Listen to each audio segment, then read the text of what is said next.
Hey, my name is Winston and I sing for Parkway Drive, and this beautiful album by Nick Cave and the Bad Seeds, Push the Sky Away, is my favourite album of all time. I think this is one of the only albums I listen to where when it finishes I can't think of another album I'd rather put on after it.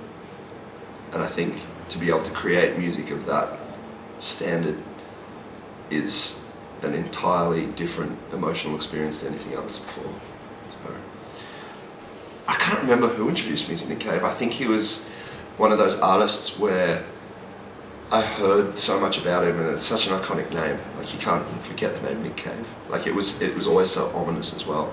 And I actually think the first time I ever heard one of his songs, I can't remember what it was even, but I heard it on the radio, and his voice is so incredible and so rich, and there's so much personality that I immediately was like, this is a Nick Cave song. Never heard him in my entire life, and I picked it simply on the voice alone.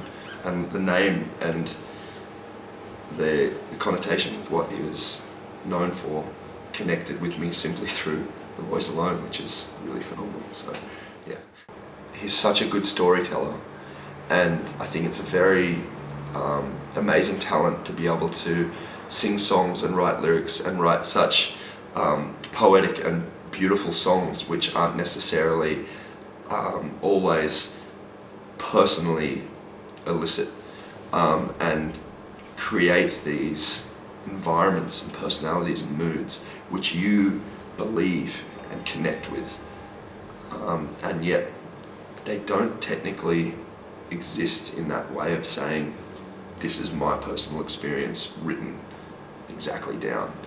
I really enjoy that poetic license that can be physically, I guess, and emotionally connected to.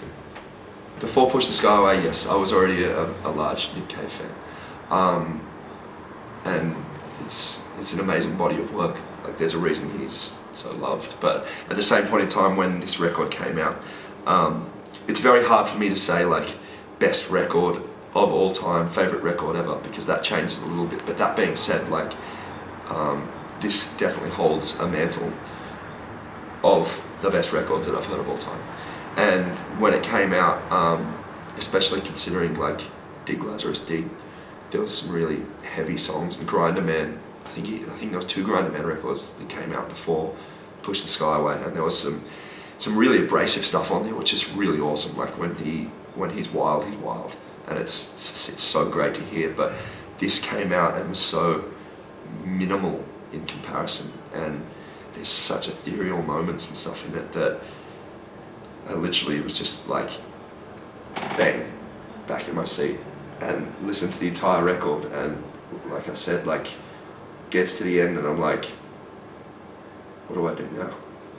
I don't know what to put on after this. Like, I literally, it put me in a space where like there was nothing else I could listen to. It was so stunning, and so, I'm going to say, simple in comparison to what I was expecting. It's soft and delicate and beautiful, but at the same time so fucking moving and so heavy in places emotionally that it was like, I just wasn't expecting it. It just floored me, and I'm still stuck with those experiences where I'll put it on and the record will finish and I'll be like, oh God, I'm stuck at that point where I don't know what to listen to now. I think it creates such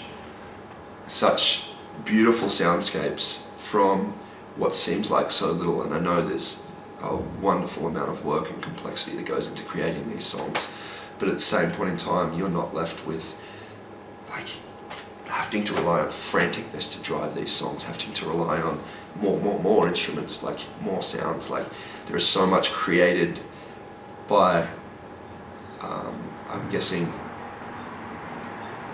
smaller sonic inputs, that it connects in such a way that is really great. And it's, I think, being able to create a lot from, I guess, space rather than creating a lot from chaos is a very large skill to have. And I think when you sit down and you have to open yourself up, because there isn't necessarily distraction of chaos going on around you, it hits a lot harder. So for me, that's what it is. And some of the melodies and some of the lyrics on this record are just so phenomenal. And he's such a fantastic lyricist, let alone voice, that when you sit down and you listen to it and you process this stuff, because it's not happening so fast or so long, it's amazing. And then when you get to like tracks like Bells and Blues, which are long, like that song's just so freaking awesome, man. And it goes for so long that you're not forgetting it by the end. It just keeps taking you and dragging you along this road. Like I can't get the visualization of these songs out of my head when I listen to them. Like it takes you on a mental journey, and it's really cool. But it's most of the actual influences from our band come from completely outside of what the band sounds like. That's probably why things end up sounding a little different than what you necessarily expect from a metalcore band. Like there's just different influences that creep in, but yeah, like when it comes to writing words, having something to aspire to, something to influence you, like Nick Cave is definitely like one of the shelves and inspirations that I first reach to whenever I'm thinking of constructing anything. So this is just me personally though, like the rest of the band are not fans, put it that way. But then again, I'm not fans of some of the stuff that they listen to, so it's just personality. I'm a vinyl collector in the sense of I really enjoy the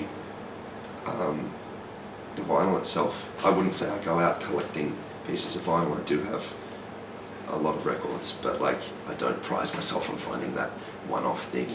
But when it comes to a medium for listening and having, I will get the record over anything else. And it's not necessarily because of like sound quality or wanting to put it on my record player or being able to say I'm a vinyl collector or whatever.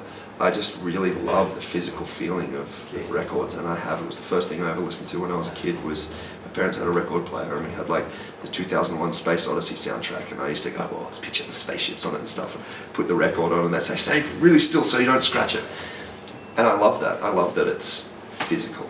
Like the music is literally scratched into it. So, yeah, I like vinyl. Hello, I'm Ralph from Enter Shikari. My favourite album, I picked Radiohead Kid A. We're all quite big Radiohead fans in the band. I'm Joe from Rise Against, and we are in Dusseldorf. And this record, Bad Brains' self-titled record, it's their first record, and this is my favorite record. And this record basically changed my life